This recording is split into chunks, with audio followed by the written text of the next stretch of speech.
Now at 10, we begin with a look at the weather. We've enjoyed a mostly dry and comfortable weekend across the state, but we have a weather impact alert issued for all day tomorrow with tropical downpours and storms bringing more risk for flooding. Thanks for joining us for the Fox 61 News at 10 tonight. I'm Brent Harden. Chief Meteorologist Rachel Frame joins us now. And Rach, are we talking about the beginning of another wet and unsettled stretch here? Actually, it really just looks like it's primarily going to be today. Later this week, we will bring rain back to the forecast, but still, this is becoming a very familiar sight this summer. More rain, more tropical downpours, and the ground is already wet, so it might not take much to get some streets and some poor drainage areas to get overloaded by this rainfall. So some minor street flooding is possible during the day tomorrow. It also could impact outdoor plans, and this will be at varying rates starting after midnight and continuing right through around 7 or 8 o'clock tomorrow evening. So in terms of outdoor plans, again, they are iffy at best. I already told my husband, you're probably not golfing tomorrow. Check the sump pump, just make sure it's up and ready to go. Make sure you add some extra time, especially for the morning commute, and just make sure you're not driving through any water-covered roadways. You know that by now, but sometimes the water can be deeper than you think. So here's a look at that rain. Just a couple sprinkles moving into western Connecticut, but we have plenty more where that came from, and rising levels of humidity, which will provide the fuel for these tropical downpours. And this is 6 o'clock tomorrow morning for the commute. Check in with the Fox 61 Morning Show crew. They'll let you know if there's any trouble spots out there, but certainly some ponding on the roads will slow you down. And that'll be off and on through the afternoon and evening. And there is a chance for an isolated strong to severe storm too, depending on if we can get some breaks in the overcast. We'll get a look at this, the improvement and when rain returns, coming up, Brent. All right, Rachel, thank you. A 12-year-old boy is fighting for his life tonight after police say he was hit from behind while riding an e-bike in Milford. The driver is now facing an OUI charge. Fox 61's Priscilla Meza is at the scene with the latest. Even hours later, pieces of that e-bike can still be seen scattered across the street. A stark reminder of just how violent this crash was. And neighbors tell me this is exactly what they were worried about. My daughter screamed upstairs, "Mom, someone got hit by a car on a bicycle." And I said, "Oh my God, I heard a scream." A heartbreaking scene playing out in broad daylight. Police say this all happened around 11:40 Sunday morning on Welch's Point Road, when a black Subaru Forester struck the back of an electric bicycle. The rider, a 12-year-old boy, left unresponsive in the road. And I just burst into tears because it's my daughter's classmate. And we see him all the time because he plays at his aunt's house all the time. It's my daughter's friend group. So I was just in shock. Neighbors rushing outside, some still trying to process what they were seeing. It's like, whoa, someone I know just got hit by a car. Oh my gosh, I know this person for so long, and then they're laying motionless on the ground, and it's like, it was hard. First responders arrived within minutes, working quickly to get the child to the hospital. Police say the driver did not pass field sobriety tests and was arrested for operating under the influence. Meanwhile, classmates say they're holding on to hope. And he also was wearing his helmet. And he was wearing a helmet, which mostly saved his life. Boys in middle school never wear helmets. Friends now rallying around him, planning a get well basket filled with things he loves, like basketball and the Celtics. Yeah, it's really upsetting, and also a lot of people in our neighborhood, they all ride e-bikes and everything, and it's kind of sad seeing one of them will get hurt. Neighbors say speeding has been a long-standing issue with past crashes and close calls right here. A week ago, there were 2 cars racing down the street. I'm always screaming, slow down, especially my neighbor Chris is always. He's spoken to the police department asking for flashing lights. We've asked for speed bumps because the only time they slow down is when there is a crossing guard. Tonight, a community holding its breath and hoping for healing. Police say Welch's Point Road was closed for hours, but has since reopened. This is an ongoing investigation, and anyone with information is asked to come forward. In Milford, Priscilla Meza, Fox 61.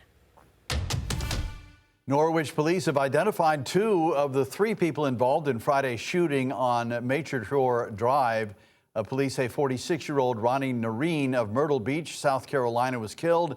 The other man inside the vehicle has been identified as 51-year-old Daniel Epstein, also of Myrtle Beach. A woman from Norwich, whose name is being withheld, remains in critical condition tonight. No arrests have been made. No charges have been filed and the investigation remains active. Well, new updates on the search for a missing teen in New Haven. Police say a body, possibly matching the description of a 13-year-old, was found in the West River early Sunday morning. Well, police say the possible body of the missing teen was found near where he was last seen last week. Police say a body matching the description of 13-year-old boy King Best was discovered on the West River in New Haven around 6 a.m. Sunday. Police say the discovery was made by a fisherman and the body was located behind the car wash. I think it's overwhelming, like, kids being drowned and, being missing and stuff like that. The discovery comes a day after New Haven Mayor Justin Elliger said crews exhausted every option but had to call off the recovery efforts Saturday at noon. A bouquet of flowers now lies on the Boston Post Road Bridge, where police say King jumped off around 4:30 a.m. last Thursday. As the city mourns the loss of King, Anthony Sanabria says his heart goes out to the family. I think it's sad that the mother it's overwhelmed. I don't know what she's doing, It's very sad. She's probably drowning herself, and it's sad for her, I think that us as a community, we should look, and help and make sure that people are safe out there. Now, police say they won't be able to confirm the identity of the victim until an autopsy is performed by the Connecticut office of the chief medical examiner. In New Haven, Valerie Moravi, Fox 61. A water main break in Waterbury has finally been repaired after disrupting service for more than 5,000 people. Fox 61's Kay Paddyfoot talked to people who were affected. On the final day, the city is distributing bottled water.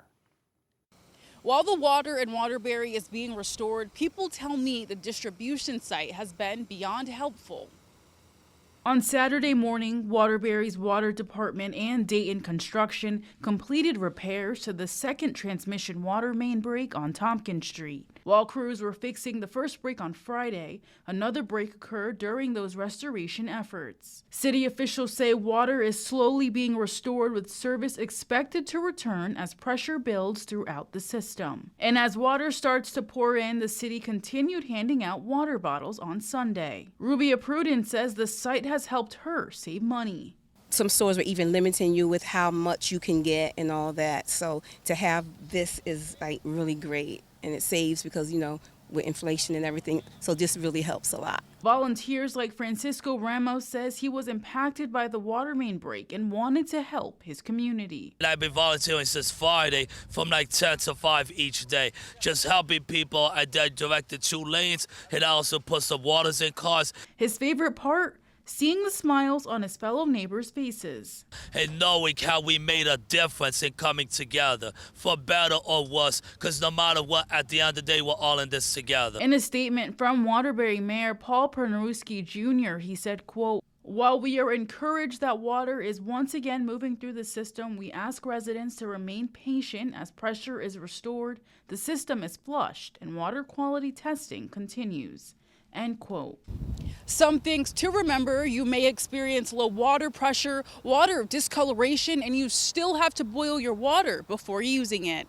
In Waterbury, Kay Paddyfoot, Fox 61. Developing tonight, President Trump says he will hold off on new U.S. strikes against Iran as regional mediators work toward a possible deal to end the 5-month war. Trump says the proposed agreement would fully reopen the Strait of Hormuz and address Iran's nuclear program, but no final deal has been reached. An Iranian Foreign Ministry spokesperson says there are currently no talks about fully reopening the crucial waterway, although Iran is discussing shipping with Oman. Now, the proposal would also call for an end to attacks across the region. In exchange, the U.S. would lift its naval blockade and allow Iran to resume oil exports. Trump says Israel has also agreed to support the ceasefire effort. Israel has not publicly commented. Israeli airstrikes overnight killed at least 17 people in Gaza, including children. A local hospital says one strike hit a car in Gaza City, killing 4 people. The Israeli military says the strikes targeted Hamas operatives. Palestinians across Gaza have reported more evacuation warnings and an increase in the scale of Israeli strikes in recent days. The escalation comes as Hamas says it has agreed to a board of peace proposal that would include steps toward disarmament. The deal would also require Israel to withdraw its forces from Gaza and halt its attacks. Israel says it has serious security concerns about that proposal. In Idaho, investigators are looking into a deadly shooting near an In-N-Out restaurant in Twin Falls. Authorities say the suspected shooter was also killed in Saturday's violence. Elaine Emerson reports. It was a very chaotic scene. On Saturday, around 2:29 p.m., an active shooter fired shots near the Twin Falls In-N-Out, killing at least 3 people and injuring at least 5 others. We initially responded to the scenes of shots fired at the In-N-Out restaurant here in Twin Falls. The Twin Falls Chamber of Commerce says shots were also fired at the visitor center. The Twin Falls Police Department says the suspect is also dead, but the department does not know the motive of the shooter. I can also reassure the community right now, we believe that the threat to the community is over. People who were injured were transported to the St. Luke's Magic Valley Medical Center as police worked to notify next of kin.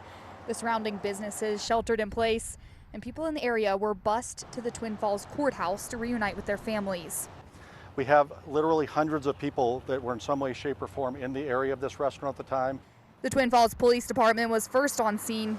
This is the most chaotic scene that many of them will ever have in their careers. They rose to their training, they rose to the level that our community expects. And now partnering agencies are jumping in to help to investigate the scene and identify what happened.